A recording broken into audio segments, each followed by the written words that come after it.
Hey, it's Donna Barbier with Belle's Cookie Jar, and I am doing this icing video really quickly. You're going to see how super easy this really is. It's intimidating at first, but right now this video is just basically going to be how I mix up and store my icing. So it's going to be super short, but the ingredients is a half a cup of meringue powder, 1 cup of water minus 1 tablespoon, that's extremely important, minus 1 tablespoon of water, and 1 bag of Domino's confectionate 10 times the powder sugar. Now let me talk to you about this powdered sugar really quickly. Let me get you to where you can see me.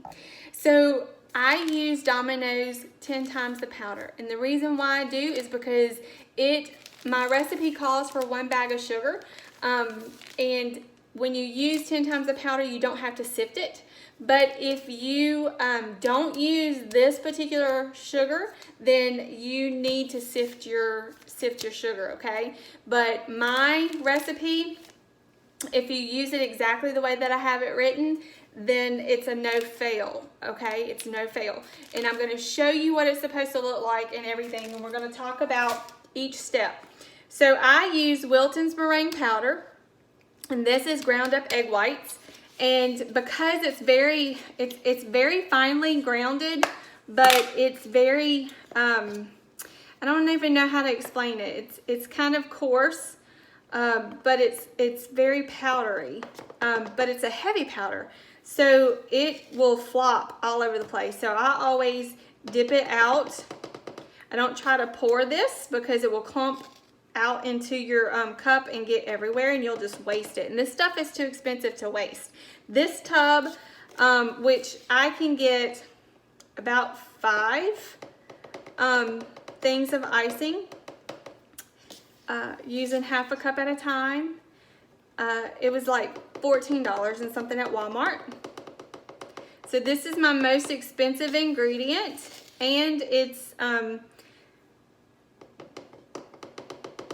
the one that I run out of the most. So there's that. But this is a no-fail recipe. When you learn how to actually work with royal icing, you're gonna love it. If you don't know how to work the royal icing by getting the consistency that you need, it gets very frustrating. And tonight I'm not going to show you how to thin it out and what all to do. This is strictly just going to be a mixing video and how I store my icing. Because this is made with ground up egg whites, you can store it right on the counter, and you don't have to refrigerate it. And my icing recipe freezes. Like if you want to make a bunch of tubs of it at a time, it freezes very well. When you're ready to use it out of the freezer, because I can make up a whole bunch prior to needing to use it, all you do is set it out on the counter about an hour or so, and it's ready to go. So half a cup of meringue powder. And you don't want to pour it from up here because that powder is just going to fly everywhere. So I always reach down in the bowl and dump it. Then you want to use, let me grab my tablespoon really quickly. You want to use a half a cup. I always use the half a cup, and I go ahead and use that for the water. So the first cup is going to be half a cup of water. Straight.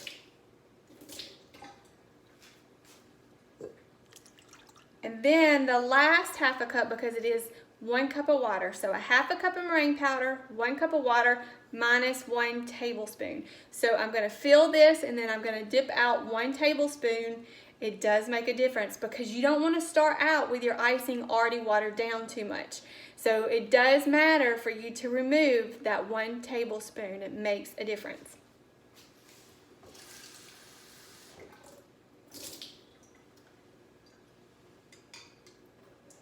All right, so I've done that. I dipped out my 1 tablespoon of water.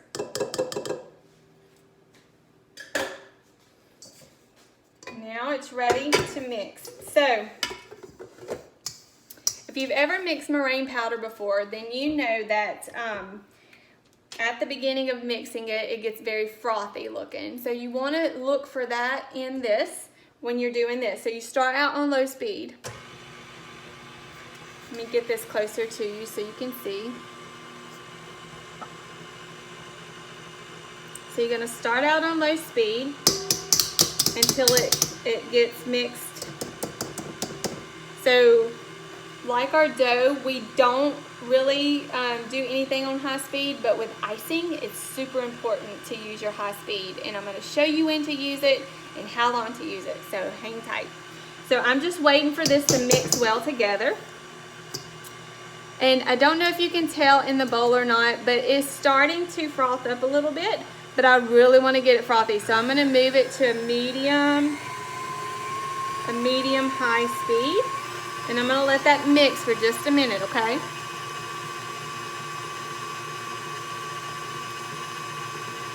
And because I don't have to sift this domino sugar, I don't have to worry about using extra bowls and get those dirty with my sugar and everything. I pour my sugar straight in from the bag. But remember, it has to be 10 times the powder sugar for you to do this step like this. If you're using any other sugar other than the Domino's 10 times the powder, then you have to sift your sugar because you'll get lumps of sugar in your icing and it's super frustrating. You can't get smooth icing, so make sure that you do either one or the other. So I just cut my bag to where I can pour the sugar in. See how frothy that looks? Now to pour the sugar in to start, you're going to put it back on the lowest setting. See the froth in there? So you really want to get that meringue powder and that water mixed well, and that froth is what you're going to look for. So now I'm just going to pour. And this doesn't do me like flour does, so I can really pour a good bit at a time. This is why making icing is super simple and very easy to do. It's not a tedious task, but what I will tell you is you do have to work fast because royal icing will start crusting, and you don't want that to happen because you've got to keep it smooth and mixed. So do you see how it's starting to clump up like that? Now, since all the powder's mixed in, I'm going to put it on high for about 3 to 4 minutes, okay? This is going to get your icing to where you need it.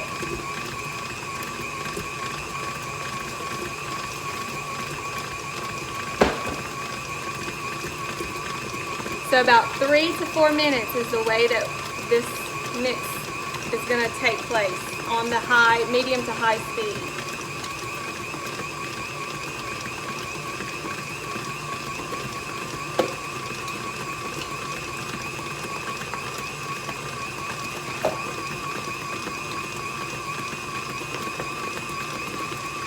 And I'm going to show you what you look for whenever you are working with icing.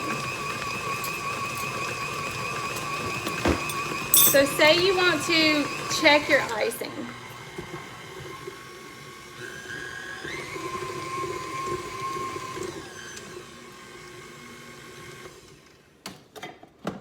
Whoops. So do you see? I don't know if you can see. Let me try to make it. There you go. So you see the stiff peaks? That's what you look for. If the icing was flopping or slowly dripping back down into the bowl, then you want to beat it a little bit longer on medium to high, which it's not doing that for me because, and I'm going to tell you why in just a minute, but I just want to make sure it's mixed well. Okay. And I always lift it up a little bit to allow the icing to get off my paddle some.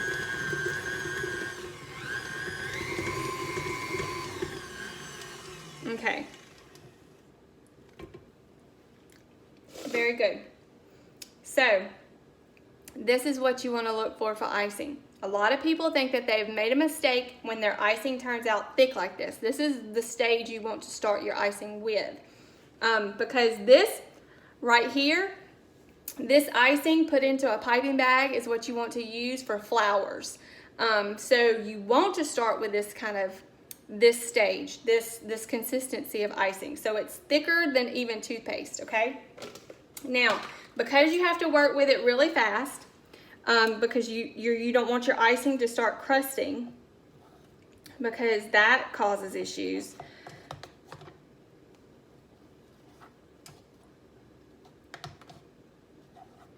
There was something I was going to tell you that I was thinking about just a few minutes ago.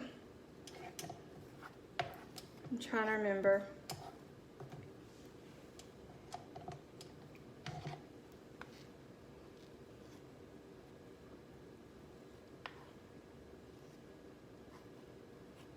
All right.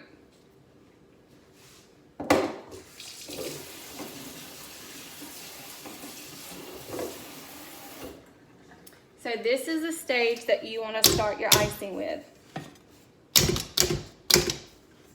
Come on. Get this out the way.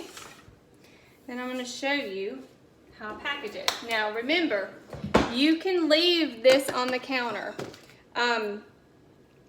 But what we're going to do, oh, I know what I was going to tell you. The more that you mix it, though, think about air. Because air the more that you mix it, the more air you create in your icing, and that's what causes the air bubbles. So it's very frustrating, air bubbles.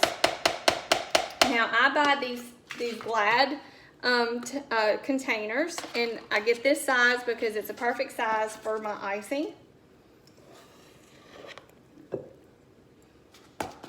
You know what? I do have to mix up some 20-second flood, so I will show you that tonight. But I don't have to mix up any piping or, which this is the flour consistency, remember. But I do have to mix up some 20-second flood. Some 20-second flood is outline and flood is what I use every day. But I want to show you how to package this first before I do that, because I don't want my icing to crust over. And I still have to go grab the bowl.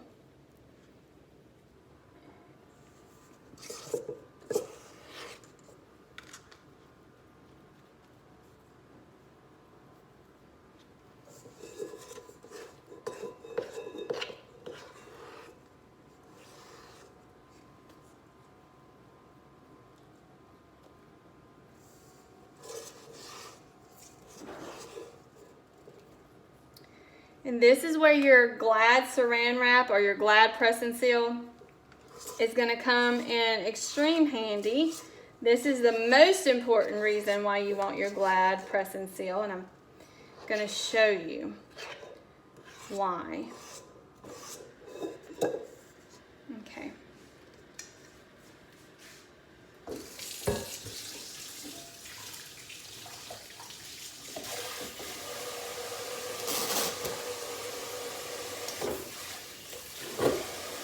All right, I can't play with that too much because I don't want this to crust over.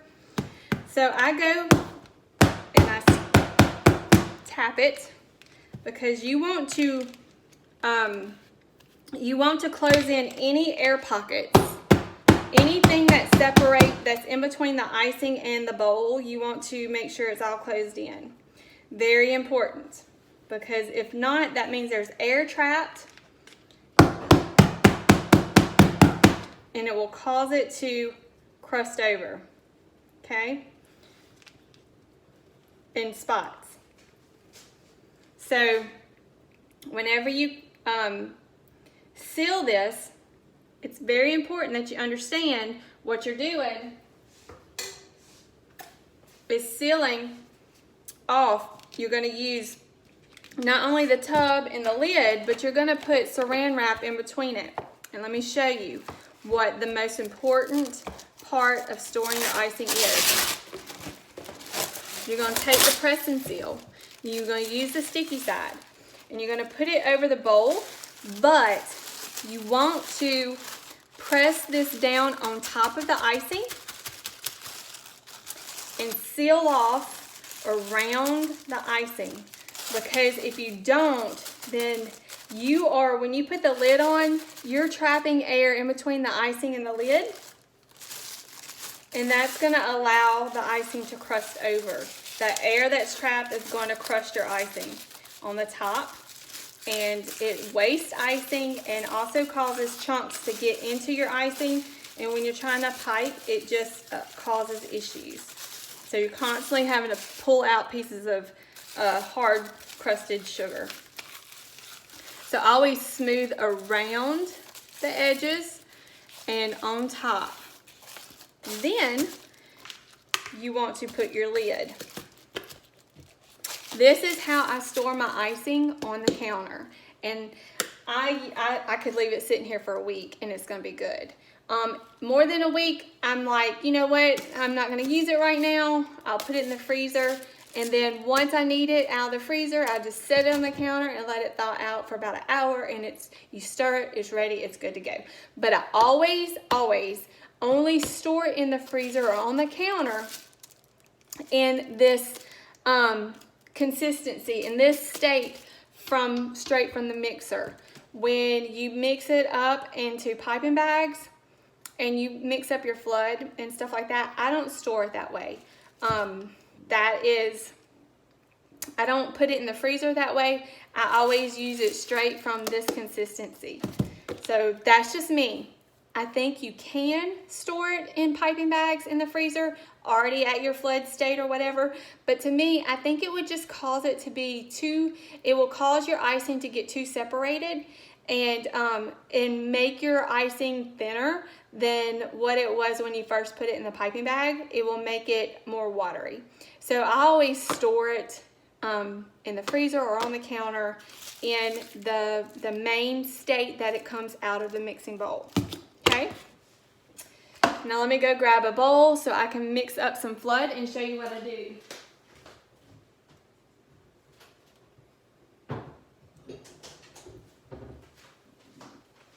So, I wasn't planning on showing you this, but I'm going to go ahead and do it anyways. So, to flood, 20-second flood, I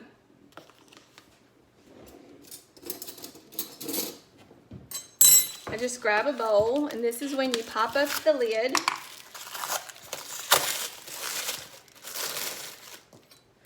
And I got 1, 2, 3, 4, 5, 6, 7, 8, 9, 10, 11 more cookies.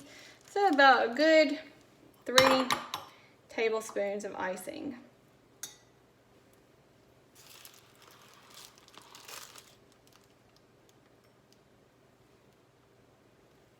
It's about a dozen of cookies. Okay. And then whenever you are, very important, whenever you are done with dipping out of your icing right here, you want to make sure and scrape that to the back, off the sides, because the more that sits there, the more it gets crusted. And you're going to have to seal that part off again. So I take my icing, my Glad wrap, and I push it back down to seal off any air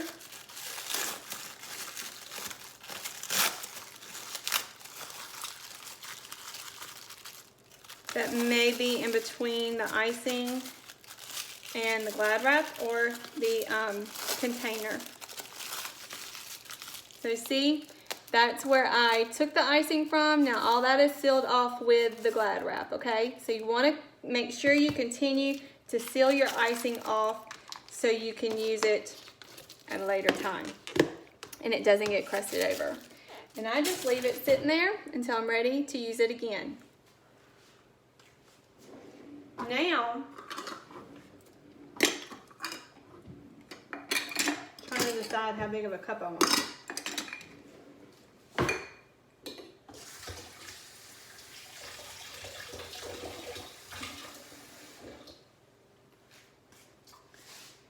Now I use, this is a vase.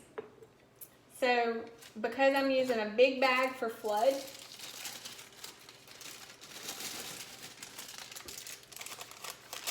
I'm going to show you a trick. So I take and I put this over in the vase like this with it wrapped down. This is the easiest way I know to fill a piping bag. All right, so 20-second flood. Let me show you what that looks like. So I'm going to get a little bit of water and I'm going to start mixing it. Trying to make sure it gets in the video for you. So like I said, it starts out at thicker than toothpaste consistency. And you're going to use a little water at a time. Now this is 1/3 cup of water that I had, and I poured, it's not even, I don't even know how much, but it's barely down from the rim. But you have to do a little at a time because just 1 drop of water, that's why that tablespoon of water minus that 1 tablespoon of water is so important whenever you're doing your recipe. Because too much water and 1 drop of water too much can cause it to be too thin for what you need it for.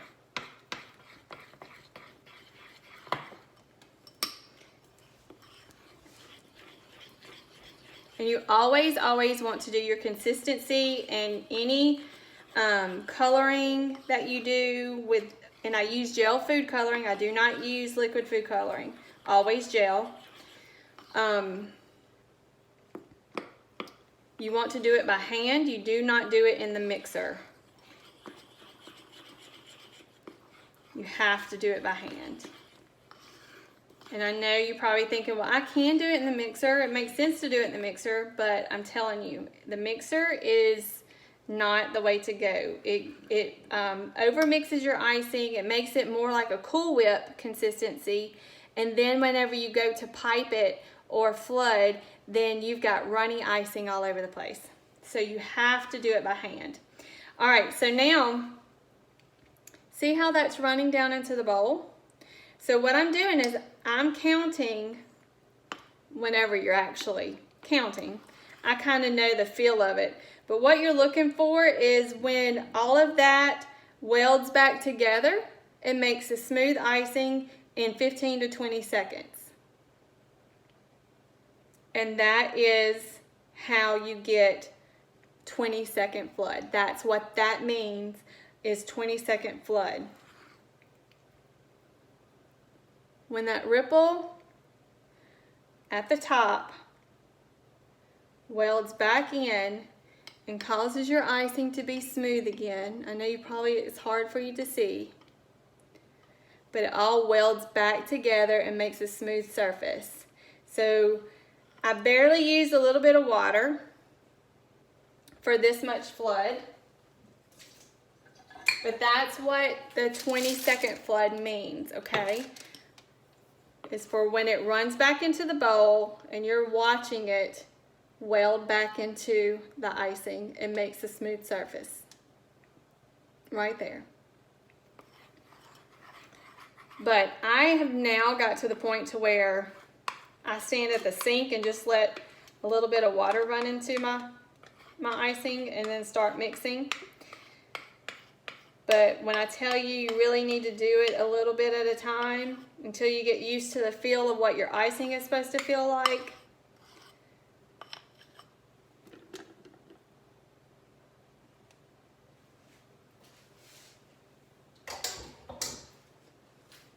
And then you pour it into your piping bag. And let me show you how I do my piping bags. I have this little contraption right here. It's a little tape machine.